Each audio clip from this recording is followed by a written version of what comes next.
ব্যবসা বাণিজ্যের বিশ্লেষণ নিয়ে ডিবিসি নিউজের নিয়মিত আয়োজন ইসলামী ব্যাংক টালিখাতায় স্বাগত জানাচ্ছি আমি ফাহমিদা শম্পা। আমাদের আজকের আলোচনার বিষয় ওমিক্রনের প্রভাবে পোশাক খাতের চ্যালেঞ্জ কি। আলোচনা করতে আমাদের সঙ্গে অনলাইনে যুক্ত আছেন বিজিএমই এর ভাইস প্রেসিডেন্ট শহীদুল্লাহ আজিম এবং সিপিডির senior research fellow Taufiqul Islam Khan. আপনাদের দুজনকেই স্বাগত জানাচ্ছি। করোনার নতুন ভ্যারিয়েন্ট ওমিক্রন রোধে শ্রমিকদের জন্য আলাদা শিফটের ব্যবস্থা, কর্মক্ষেত্রে সার্বক্ষণিক মাস্ক পরা বাধ্যতামূলক সহ 17টি নির্দেশনা দিয়েছে তৈরি পোশাক শিল্পের মালিকদের সংগঠন বিজিএমইএ। এদিকে ডিজেলের দাম বাড়ানোর ফলে তৈরি পোশাক খাতের উৎপাদন খরচ 5% বেড়েছে বলে দাবি করেছে সংগঠনটি। সব মিলিয়ে বর্তমান বৈশ্বিক পরিস্থিতিতে পোশাক শিল্পের চ্যালেঞ্জ নিয়ে আজ আলোচনা হবে। আমরা আগেই জানিয়েছি দুজন অতিথি আমাদের সঙ্গে আছেন। আলোচনা শুরু করতে চাই বিজিএম এর যিনি ভাইস প্রেসিডেন্ট আছেন শহীদুল্লাহ আজিম, আপনাকে দিয়ে। ওমিক্রনের ব্যাপারে তো পুরো বিশ্বই আসলে উদ্বেগের মধ্যে আছে, কি পরিস্থিতি কোন দিকে যায় কিছুই বলা যাচ্ছে না। এর মধ্যেই আপনারা 17টি নির্দেশনা জারি করেছেন, নিশ্চয়ই এর পেছনে কোনো কারণ আছে।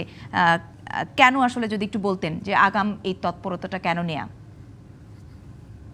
ধন্যবাদ। ইনফ্যাক্ট প্রথমে বলতে হয় 2020 সালে যখন কোভিড শুরু হয়েছিল তখন কিন্তু ডে 1 থেকে আমরা সেই প্রিকশনগুলি নিয়েছিলাম, যার কারণে আমাদের সেক্টরে সবচেয়ে কম সংক্রামিত হয়েছে। তো আর যেহেতু আবার একটা নতুন ভ্যারিয়েন্ট আসছে, তা আমরা চাচ্ছি আমাদের সমস্ত ফ্যাক্টরি যেগুলো আছে অনেক শ্রমিকের ব্যাপার, প্রায় 40 লক্ষ পরোক্ষভাবে কাজ করছে। এখন যদি আমরা সচেতনতা সৃষ্টি না করতে পারি, পরে দেখা যাবে কোনো দুর্ঘটনা হলে সবাই আক্রান্ত হবে। আমরা ডে 1 থেকে আমরা চাচ্ছি সবাইকে একটু অ্যাওয়ারনেসটা বাড়ানোর জন্য, এবং আমরা গত কোভিড যেভাবে মোকাবেলা করেছি এভাবে আমরা চাচ্ছি যে আমরা এখন থেকেই সেটা শুরু করবো সমস্ত ফ্যাক্টরিতে। জি, আমরা তো আগাম ব্যবস্থা নিয়ে ফেলছি, কিন্তু এখন পর্যন্ত বাইরের যারা বায়ার আছেন বহির্বিশ্বের, তাদের কাছ থেকে কোনো ধরনের কিছু নেতিবাচক কিছু পেয়েছেন কিনা আপনারা? আপনারা জানেন ইতিমধ্যে আমাদের মেন ডেস্টিনেশন কান্ট্রি হলো ইউরোপিয়ান ইউনিয়ন, যেখানে আমরা 60% এক্সপোর্ট হয়ে থাকে। সেখানে প্রায় এর আগে 19টা দেশে আক্রান্ত হয়েছিল। অনেকগুলো দেশে তাদের আউটলেট বন্ধ হয়ে গেছে, অনেকগুলো দেশে তাদের ফ্লাইটে বিধিনিষেধ আরোপ করা হয়েছে তাদের চলাচলের জন্য। তো এই ব্যাপারে আমরা একটা শঙ্কিত, কেননা আমাদের অনেকগুলো ওয়ার্ডার আসে, যেন আপনি যে মাঝখানে ভিয়েতনাম, মায়ানমার, ভারতে অনেকগুলো অনেকদিন লকডাউন বন্ধ ছিল, সেই কারণে আমাদের দেশে অনেক অর্ডার এসছে। কিন্তু এগুলো যদি আমরা সময় মতো শিপমেন্ট না করতে পারি, দেখা যাবে আবার এটা আমাদের সবাই ঋণের বোঝা হয়ে যাবে সবার জন্য। তো আমরা এখন থেকে যদি সেই সচেতনতা না বাড়াই, আমরা চাচ্ছি যে কোনো জিরো টলারেন্স এই ব্যাপারে, স্বাস্থ্যবিধির ব্যাপারে কোনো ছাড় দেওয়া যাবে। জি, আবারও আপনার কাছে আসবো। এই স্বাস্থ্যবিধির 17 দফা যে নির্দেশনা দিয়েছেন স্বাস্থ্যবিধিকে নিশ্চিত করবার জন্য, সেটি বড় বড় কারখানাগুলো হয়তো নিজ দায়িত্ব নিয়েই তারা পালন করবে, তবে সমস্যা হয়ে যায় ছোট কারখানাগুলোকে। সেগুলোর তদারকি আপনারা কিভাবে নিশ্চিত করবেন আমরা জানবো। তবে তৌফিকুল ইসলাম খান, আপনার কাছ থেকে একটু জানতে চাইবো, এই যে ওমিক্রনের ঢেউ যে আরেকটি আসছে, আমরা তো করোনা পরবর্তী সময় আবার একটু ঘুরে দাঁড়াবার চেষ্টা করছিলাম, কিন্তু এর মধ্যে ওমিক্রনের ঢেউ আসলে পোশাক খাতে কতটা প্রভাব ফেলবে আমাদের দেশের জন্য? এটা আসলে বলা তো খুব মুশকিল, কারণ ওমিক্রনের মানে যে বর্তমান পরিস্থিতি আছে তাতে এটা কতখানি সামনের দিনে ছড়াবে, এটা আবার টিকার কার্যকারিতা কতখানি, পুরোটাই এখন অনিশ্চয়তার ভিতরে আছে। যেটা একটা আমি মনে করি যে ইতিবাচক বিষয় আছে, সেটা হয়তো আজিমভাবে বলবেন, যে সেটা হলো যে ক্রিসমাসের আগে যেই বড় সেলটা বা আমাদের যে বড় সরবরাহের ইটা থাকে, অর্ডারটা থাকে, এটা আমরা মোটামুটি সাকসেসফুলি আমরা ডেলিভার করতে পেরেছি। এটা আমাদের জন্য একটা ইতিবাচক জায়গা। আমি খুবই মানে আনন্দিত দেখে যে বিজেএমইএ মানে অনেক আগে থেকেই পদক্ষেপ নিচ্ছে, এবং এই ধরনের সতর্কতামূলক পদক্ষেপ বিশ্ববাজারে আমাদের যেই ভাবমূর্তি আছে এবং আমাদের যেই মানে মোটামুটি অর্ডার প্লেস করার মতো দেশ হিসেবে আমাদের সক্ষমতাকে এখনো হয়তো ধরে রাখতে সহায়তা করছে। কিন্তু নিঃসন্দেহে যেটা বড় বিষয়টা তো সাপ্লাই সাইড ক্যাপাসিটির কথা আমরা বললাম, কিন্তু চাহিদার ক্ষেত্রে কি হবে এটা অনেকখানি নির্ভর করছে আমাদের যে মূল বাজারগুলো আছে উন্নত দেশগুলো, সেই বাজারে আর চাহিদা কিরকম থাকে, তাদের অর্থনীতির উপরে কি প্রভাব পড়বে। এটার জন্য আসলে সত্যিকার অর্থে আমাদের আগামী 1 মাস অন্তত অপেক্ষা করা ছাড়া খুব বেশি কিছু বলার নেই। তবে আমাদের জন্য যেটা গুরুত্বপূর্ণ সেটা হলো যে নেতিবাচক যদি প্রভাব আসে সেটার জন্য আমাদের এক ধরনের প্রস্তুতি রাখা এবং সেই প্রস্তুতি নিয়ে আমরা যেন আমাদের সক্ষমতাটা ধরে রাখতে পারি সেই বিষয়ে মনোযোগ। জি, প্রস্তুতির অংশ হিসেবেই কিন্তু আমরা দেখলাম যে বিজিএমইএ 17টি নির্দেশনা কিন্তু জারি করে দিয়েছে এবং যেটি বলছিলেন ভাইস প্রেসিডেন্ট সাহেব যে একেবারে জিরো টলারেন্স এই স্বাস্থ্যবিধি মানবার ক্ষেত্রে। আর এবং আমি যেটি বলছিলাম যে বড় কারখানাগুলো তো আসলে নিজ দায়িত্বে তাগিদ নিয়েই এগুলোকে নিশ্চিত করবার ব্যবস্থা করে থাকে। সমস্যা হয়ে যায় ছোট কারখানাগুলোকে নিয়ে, সেগুলোতে আসলে তদারকির ব্যবস্থার জন্য আমাদের পর্যাপ্ত ব্যবস্থা আছে কিনা বা সেগুলোর কি হবে? ইনফ্যাক্ট আমাদের বিজেপি থেকে 20টা মনিটরিং টিম করা হয়েছে বিভিন্ন জোন ওয়াইজ, এবং তারা মনিটরিং করে প্রত্যেকদিন আমাদেরকে একটা আপডেট করে। প্রতিদিন সেই জোনগুলো থেকে আমাদের একটা সেন্ট্রাল ডাটাবেস আছে, সেখানে তারা এটা আপডেট করে। সেখান থেকে আমরা দেখি কোনো ফ্যাক্টরি যদি আমাদের নির্দেশনা অমান্য করা হয়, তৎক্ষণাৎ তাদের সঙ্গে আলাপ করা হয় এবং তাদেরকে মানার জন্য অনুরোধ করা হয়। তো আমাদের সেক্টরে আমার মনে হয় সবাই এই ব্যাপারে আগে থেকে একটা প্র্যাকটিস হয়ে গেছে। স্বাস্থ্যবিধির ব্যাপারে আমার মনে হয় খুব একটা কষ্টের কারণ হবে না। কিন্তু আমরা চাচ্ছিলাম যে এখন করোনা নেই বলে যে ঢেলে ঢালা ভাবে চলবে, আবার আসলে ছুটি করতে হবে, এর চেয়ে ভালো প্রথম দিন আগে থেকে যদি আমরা সেই প্রিকশন গুলো নিতে পারি তাহলে সেইগুলো আমরা ফেস করতে হবে। জি, একই বিষয়ে জানতে চাইবো তৌফিকুল ইসলাম খান, আপনার কাছে কি মনে হয় ছোট কারখানাগুলো কিভাবে এই নির্দেশনাগুলো শতভাগভাবে নিশ্চিত করা যাবে? আমার মনে হয় যে একটা তো তদারকির কথা বলেছেন আজিম ভাই, কিন্তু সাথে আমি এটাও বলবো যে একভাবে তাদের অ্যাওয়ারনেস বিল্ড করাটা দরকার। যে এটা যদি তারা না করতে পারেন তাহলে আসলে আমাদের অর্ডার পাওয়ার ক্ষেত্রে এবং সর্বোপরি বাজারে ধরে রাখার ক্ষেত্রে একটা নেতিবাচক প্রভাব পড়বে। এবং সেইটার জন্য তাদের যদি ক্যাপাসিটির কোনো গ্যাপ থাকে, আমার মনে হয় যে বিজেপি অত্যন্ত শক্তিশালী একটি সংগঠন এবং অ্যাসোসিয়েশন, তারা এটার ভিতরে কাজ করবে। এবং সর্বশেষ যেটা সেটা হলো যে আমার মনে হয় যে শ্রমিকদের সাথেও একটা আলোচনা পর্যালোচনা থাকতে হবে। এটা সার্বিকভাবে যেটা মানে বড় শ্রমিক জোটগুলোর সাথে যেমন আছে, কারখানা ভিত্তিক ভাবে এটা আলোচনা করা।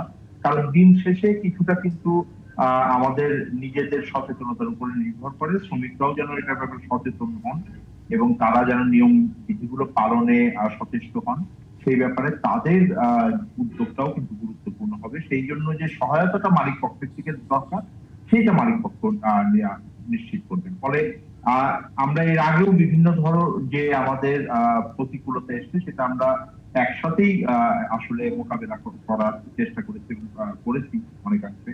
তো সেই স্পিরিটটাকে ধরে রেখে আমি মনে করি যে মালিক এবং শ্রমিক দুই পক্ষেরই একটি সহযোগী সম্পর্ক এবং আলোচনার ভিতরে থাকাটা খুব গুরুত্বপূর্ণ। জি, জনাব তৌফিকুল ইসলাম খান, আপনার কাছে আরেকটি বিষয় নিয়ে জানতে চাইবো যে এই ওমিক্রনের উদ্বেগ তো একদিকে যেমন আছেই, পাশাপাশি বেশ কিছুদিন ধরেই জ্বালানির ডিজেলের দাম বেড়ে যাওয়ার কারণে বিজিএমইএ বলে আসছিল যে তাদের 5% আসলে উৎপাদন ব্যয় বেড়ে গিয়েছে। এই উৎপাদন ব্যয় বেড়ে যাওয়ার প্রভাবটা আসলে কিভাবে তারা সামলাবে? কারণ এটিকে আসলে বাইরের কাছ থেকে নিয়ে তারা সামলাবে না কিভাবে উৎপাদন বাড়িয়ে সামলাবে? আপনার পরামর্শ আসলে কি থাকবে? না, এটা তো আজিম ভাই ভালো বলতে পারবেন যে ওনারা কিভাবে সামলাচ্ছেন। আর নিঃসন্দেহে আমরা মনে করি যে এটা তো এখন যে রিকভারি জায়গাটা আমরা যাচ্ছিলাম তাতে জ্বালানি তেলের মূল্য বৃদ্ধি, সেটাই কিছুটা হলেও নেতিবাচক প্রভাব তো লাগবে। এবং যে কারণে আমাদের নিজেদের পরামর্শ ছিল যে এই ব্যাপারে খুব দ্রুত সিদ্ধান্ত না নেওয়া। আমরা যেটা দেখতেও পেয়েছি যে বিশ্ব পর্যায়ে কিছু পদক্ষেপ এসেছে, যার ফলে জ্বালানি তেলের দাম যখন আমাদের বাড়ানো হয়েছে তার তুলনায় কিন্তু এখন বিশ্ব বাজারে কমেছে। ফলে জাতীয় পর্যায়েও এটা কমানোর আরেকবার সুযোগ আছে এবং সেটা সরকার বিবেচনা করবেন এটা আমি মনে করি। তবে বড় চিন্তার জায়গা হলো যে আমাদের গার্মেন্টস মালিকরা নিজেদের যেই মানে ব্যয় জায়গা আছে সেখান থেকে তো এর আগেই চাপের ভিতরে ছিলেন, সুতরাং তাদের খুব একটা যে এখানে সুযোগ অনেক বেশি আছে তাও না। আবার অন্যদিকে যদি আপনি তাকান তাহলে যে এখন এই নতুন ওমিক্রনের ধাক্কায় যে অবস্থায় আসবে তাতে আমাদের পূর্ব অভিজ্ঞতা বলে যে বায়াররা আবার আমাদেরকে চেপে ধরে তাদের পুরোটা যে সুবিধা সেটা নিয়ে নেওয়ার চেষ্টা করবেন।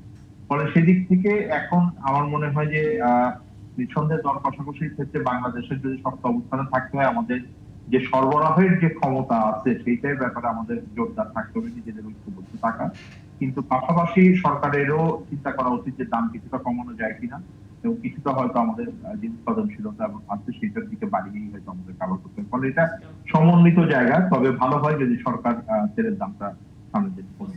জি, শহীদুল্লাহ আজিম, আপনার কাছে জানতে চাইবো যে দেশের ভেতরে যেরকম জ্বালানি খরচ বাড়ার ফলে ব্যয় বেড়েছে, আন্তর্জাতিক শিপিং কস্ট তো অনেক দিন ধরেই কিছুটা ঊর্ধ্বমুখী বাড়তির দিকে। দুদিক থেকেই আসলে এই বাড়তিটাকে আসলে বাইরের কাছ থেকে পোষানোর কোনো সুযোগ আছে কিনা? কারণ আন্তর্জাতিক শিপিং কস্ট যদি বেড়েই থাকে, সেটা তো শুধু আমাদের জন্য না, সব দেশের জন্যই বেড়েছে। বাইরের সাথে এই ব্যাপারে আপনারা কতটা দর কষাকষি করে এগিয়ে আছেন জানতে চাইবো, তবে একটি বিরতি থেকে ঘুরে আসতে চাই। টালিখাতায় সময় হয়েছে একটি বিরতির, আমাদের সঙ্গেই থাকুন। আবারও স্বাগত জানাচ্ছি ব্যবসা বাণিজ্যের বিশ্লেষণ নিয়ে ডিবিসি নিউজের নিয়মিত আয়োজন ইসলামী ব্যাংক টালিখাতা। আজকের বিষয় ওমিক্রনের প্রভাবে তৈরি পোশাকের রপ্তানিতে কী প্রভাব পড়বে। আমাদের সঙ্গে যুক্ত আছেন বিজিএমইএর ভাইস প্রেসিডেন্ট শহীদুল্লাহ আজিম এবং সিপিডির senior research fellow Taufiqul Islam Khan. Shahidullah আজিম, আপনাকে বিরতিতে যাওয়ার আগে প্রশ্ন করেছিলাম যে এই যে শিপিং কস্ট দেশের ভেতরে দেশের বাইরে বেড়ে গিয়েছে, এই বাড়তির দাম আসলে বায়ার দিতে প্রস্তুত কতটা? In fact not only shipping cost, আমি বলবো যে কস্ট অফ ডুইং বিজনেস সব জায়গায় বেড়ে গেছে। ডিজেলের দাম বেড়ে গেছে, সুতার দাম বেড়ে গেছে, ফ্রেট কস্ট বেড়ে গেছে, এবং ডিজেল বাড়াতে আমাদের অন্যান্য খরচ বেড়ে গেছে, ইউটিলিটি চার্জ বেড়ে গেছে। মনে করেন আমাদের ম্যাক্সিমাম ফ্যাক্টরিগুলো জেনারেল চালায় ডিজেল দিয়ে, তাদের এটা ডিজেল কস্ট অনেক বেড়ে গেছে। আমরা পরিবহন যেগুলো করি, বাস, কাভার ভ্যান, আসা যাওয়া যেগুলো, সেদিন ভাড়া বেড়ে গেছে। সব মিলে আমি বলবো এগুলো আমরা অর্ডার নেওয়ার পরে কিন্তু বেড়ে গেছে। যদি আমরা আগে জানতে পারতাম যেগুলো বেড়ে যাবে, ডিজেলের দাম বাড়বে, সুতার দাম বাড়বে, তা আমরা সেই চিন্তা ভাবনা করে অর্ডারগুলো নিতাম। তো বারবারে ক্ষণে ক্ষণে বায়ারকে বিব্রত করা, তাদের কাছে গিয়ে বলা যে আমরা 10% বাড়াও, 5% বাড়াও, অনেক বিব্রতকর অবস্থা। এটা বলা যায় না বারবার। একসময় বায়ার বিব্রত হয়ে দেখবে, বিরক্ত হয়ে আমাদের দেশে আমাদের অর্ডার কন্টিনিউ করবে না, বা আমাদের দেশে তার চিন্তা ভাবনা করবে। তো এই অবস্থায় আমরা আছি। অর্ডার পেয়ে আমরা খুব উৎফুল্ল ছিলাম সবাই, কিন্তু বেশি অর্ডার পেয়ে এখন সবাই চিন্তিত। বেশি অর্ডার মানে বেশি লস। জি, আরেকটি এই বিভিন্ন বিষয় নিয়েই তো আসলে পোশাক খাতের আমাদের অর্থনীতির একটি শক্তিশালী খুঁটি, যেমন সেই খুঁটির অনেক চ্যালেঞ্জের মুখে পড়তে হয়, এবং এইসব চ্যালেঞ্জকে মোকাবেলার জন্য বরাবরই আপনাদের একটি দাবি ছিল যে বিজিএমের পক্ষ থেকে আলাদা একটি মন্ত্রণালয় গঠনের। কিন্তু মন্ত্রণালয় গঠনে কি আসলে সব সমস্যার সমাধান হবে? আপনার কাছে কি মনে হয়? ইনফ্যাক্ট এটা আমাদের অনেক দিনের একটা দাবি ছিল। আগে আপনি জানেন আমাদের মাত্র $500 মিলিয়ন জুট এক্সপোর্ট হতো, তাকে কেন্দ্র করে বিরাট বহরে একটা মন্ত্রণালয় ছিল, একটা ফুল ফ্লেজ মন্ত্রণালয়। ওয়ারেজ আমরা 34-35 বিলিয়ন ডলার এক্সপোর্ট করি, আমাদের নিজস্ব কোনো মন্ত্রণালয় নেই। এটা থাকলে কি হয়, ছুটাছুটি করতে হয় না, একটা কাজগুলো আরো ত্বরান্বিত হয়। অনেকগুলো ব্যাপার জড়িত আছে এখানে, এফটিএ আছে, আমরা অনেকগুলো কাজ করে থাকি বিভিন্ন বায়ের সঙ্গে, নিউ মার্কেট রিসার্চ, এটা তাদের নিউ মার্কেট এক্সপ্লোর করা। তো আমাদের একটা নিজস্ব মন্ত্রণালয় থাকতে সারা বছরই তারা এগুলো কাজ করতে পারতো। তারপরে দেখা যায় আমরা এই ভোগান্তি কমানোর জন্য তো আপনাদের ওয়ান স্টপ সার্ভিস আছে, সেটি কোনো উপকার কি আপনারা পাচ্ছেন না? ওয়ান স্টপ সার্ভিসের ব্যাপারে আমার রাখান ভাই ভালো জানে। এটা অনেক সময় দেখা যায় কাগজ কলমে সেও মধ্যে থাকে, সেটি যেরকম কাজ হয় না। এটা বহুত আগে থেকে আমাদের দেশে আছে, নাম পরিবর্তন হচ্ছে, কাজ হচ্ছে না। তো আমি আমাদের একটা দাবি অনেক আগে থেকেই ছিল, যেমন পাট মন্ত্রণালয় ছিল, এইভাবে আমাদের একটা আরএমজি তৈরি পোশাক ছিল মন্ত্রণালয় যদি হতো, তাহলে আমাদের এখানে সবগুলো মন্ত্রণালয় যদি দেখেন, শ্রম মন্ত্রণালয়, স্বরাষ্ট্র মন্ত্রণালয়, সবাইকে ছোটাছুটি করতে হয়, বিদ্যুৎ মন্ত্রণালয়। তো এখানে যদি একটা নিজস্ব মন্ত্রণালয় থাকতো তৈরি পোশাক শিল্পে, তাহলে আমাদের কাজগুলো একটু এক্সপেডাইট হতো, কার আশা বসে থাকতে হতো না। আমরা আমাদের গরজটা বেশি বুঝতে পারতাম, আমরা একটু বেশি চাপে কাজ করতে পারতাম, তাহলে আমাদের সবার পিছিয়ে ছুটাছুটি করতে হয়। আমার বড় উদ্দেশ্য ছিল সরকারি কন্ট্রোল করবে, সবই সরকারি আন্ডারে থাকবে, কিন্তু একটা স্পেসিফিক আলাদা মন্ত্রণালয় ভালো। জি, জনাব তৌফিক আসলে এই বিষয়ে কি মনে করছেন জানতে চাইবো, যে আলাদা মন্ত্রণালয় গঠন হলেই কি সমাধান হবে, নাকি ওয়ান স্টপ সার্ভিস তারা বলছেন যে আসলে সেই অর্থে কার্যকরী না? আমরা তো একটা আলাদা অ্যাপারেল বোর্ডও করতে পারি। আপনার কাছে কি মনে হয় কোনটা বেশি সুবিধাজনক হবে? না, এখন আমি জানি না, আলাদা মন্ত্রণালয় নিঃসন্দেহে যদি একটি যে কোনো একটি শিল্পের জন্য হয়, তাহলে এটা নিঃসন্দেহে আইনজীবী কাজ এই ধরনের একটা দাবি রাখে। কিন্তু বড় বিষয় হলো যে তারপরেও কিন্তু অনেকগুলো কাজ আছে যেগুলো আসলে অন্যান্য মেইনস্ট্রিম যে গভর্নমেন্ট এজেন্সি বা অর্গান গুলো আছে তাদের সাথে মিলেই করতে। যেমন আপনি মানে আজিম ভাই আপনি জানেন যে ইপিবির সাথে তো আপনাদের সম্পর্ক তখন হয়তো চলে এসেছে। আপনার একই রকম ভাবে যদি আমার কমার্স মিনিস্ট্রির সাথে যে আপনাদের দেন দরবারের বিষয় থাকে সেটাও যাবে না, শ্রম মন্ত্রণালয়ের সাথে যেটা আছে সেটাও আপনার হবে না। ফলে আর একটা মন্ত্রণালয়ে হয়তো আপনাদের কিছুটা সুবিধা দিবে, আবার একইভাবে যে এটা একটি জায়গার ভিতরে আপনাদের সকল দাবি এবং আলোচনার জায়গা এক জায়গায় আনবে তাও হয়তো না। ফলে সেদিক থেকে আমি মনে করি যে হয়তো যেটা বেশি গুরুত্বপূর্ণ সেটা হলো যে আমাদের এখনকার যে বিভিন্ন এজেন্সি গুলো আছে যেটা এটার সাথে যুক্ত, তাদেরকে একত্রিত করে এবং তাদের মধ্যকার সমন্বয় সাধন করে যে সলিউশন গুলো আছে সেটা আমরা কম সময়ের ভিতরে করতে পারি কিনা, দ্রুত করতে পারি কিনা, সেটা হলো গুরুত্বপূর্ণ বিষয়। তো সেটার জন্য যদি মন্ত্রণালয়ের প্রয়োজন হয় সেটাও হতে পারে, অথবা এর বাইরে আমি মনে করি যে অন্যান্য যে আমাদের কাঠামোগুলো আছে সেগুলোকে আমরা সঠিক করাটা খুব জরুরি।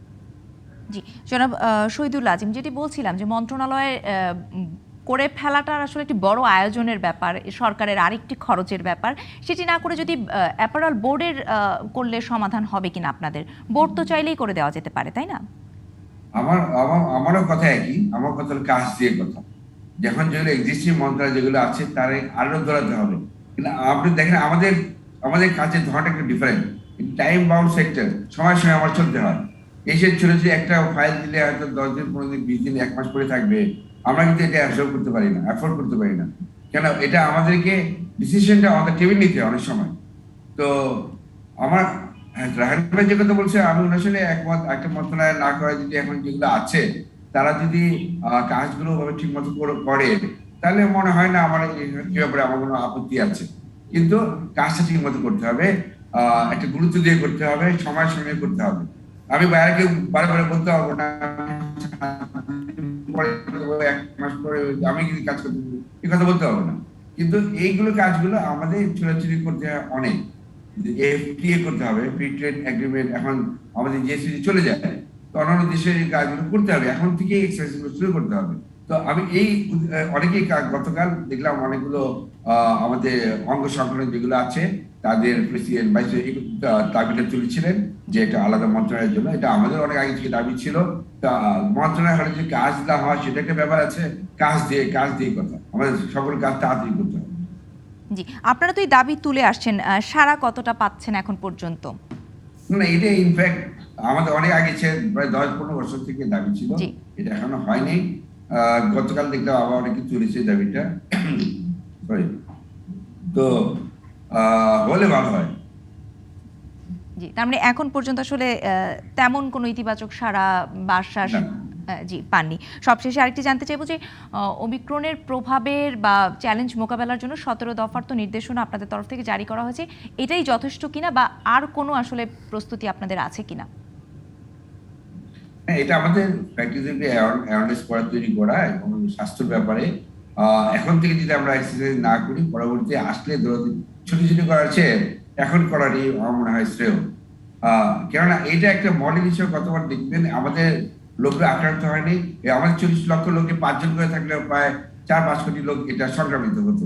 তো এই আমরা ওখানে আটকে রেখেছিলাম, গতবার কোনো টলারেন্স নেই, এবার আমরা চেষ্টা করছি যদি হয়, যদি আসে। অন্যান্য দেশে আমরা জানি না ধরনটা কি হবে, নেচার অফ ডিজিজ কি হবে।